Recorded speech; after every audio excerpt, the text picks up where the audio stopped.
not filed on the people. It was not properly served, and the people have not had an opportunity to respond to it. Okay, understood. I think these are issues that will be addressed during the trial. If we need to do something more with it at the end, we will do that. But for now, as I said, we're not going to address it. At this point, we're going to go on and do the trial because the issues will be addressed, I'm sure, given the testimony. All right. Any other preliminary matters before we begin trial? From the people. I don't think that there were persons. We haven't yet. Mr. Fred, I need you to get yourself in a space where you can be still, and then I want you to test your audio. Just try saying something to me so that I'm sure I can hear you. Okay, very good. Thank you. All right, now I'm going to start with the preliminary matter. Very quick so that we can begin the trial.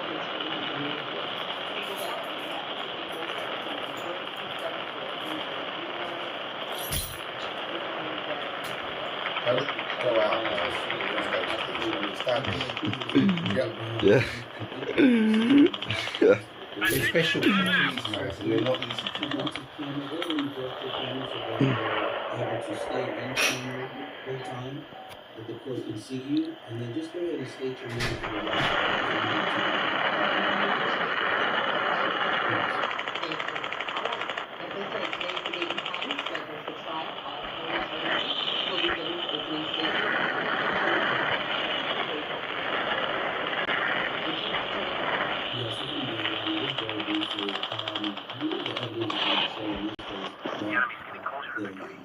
The order from the officer was not a lawful order. There was an obstruction in the road which allows him to be treated as if he were a vehicle on the roadway. With that stated, the officer goes and tells him, and if I may, this is not about a bad cop or anything of that nature that we're trying to get to. We're just getting to the law. The law says that the young man my client had the right to ride in the street area because there was an obstruction in the road, specifically in the bike lane that the officer is telling him that he needed to be. Once there is an interference in that lane, he's now legally able to avoid that possible injury and or narrow road as MCL 257.657 articulates.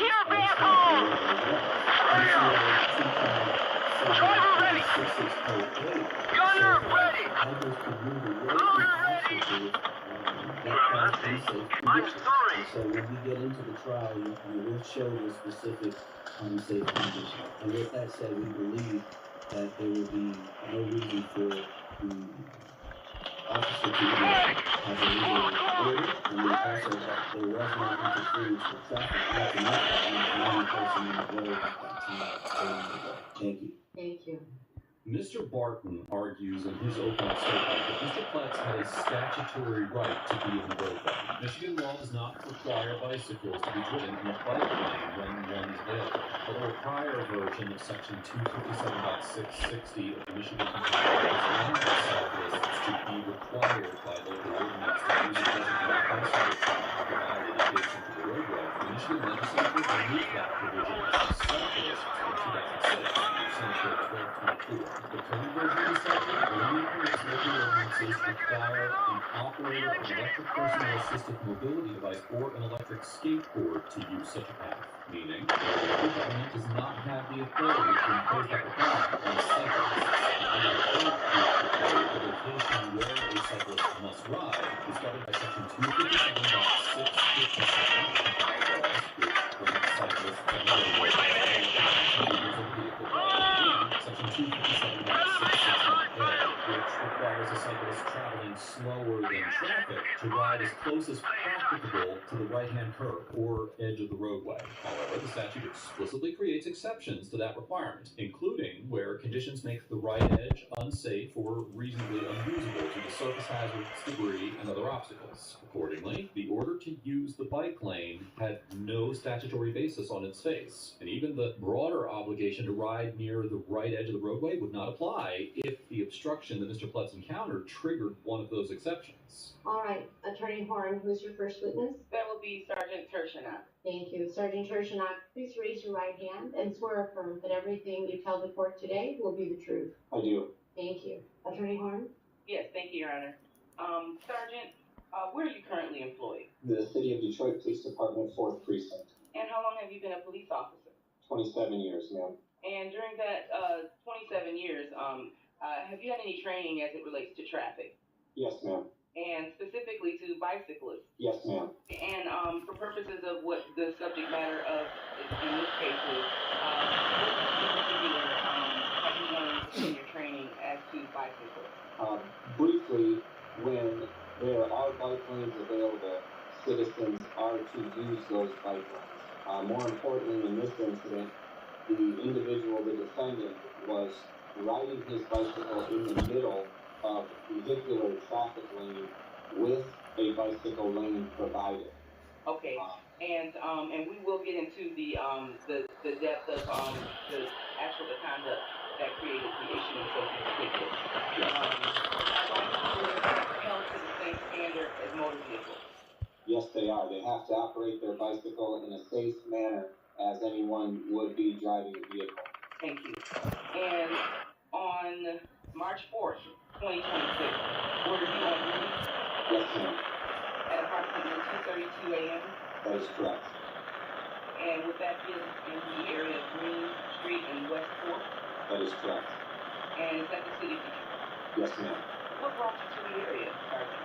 I was on routine patrol traveling westbound on 4th Street at that time.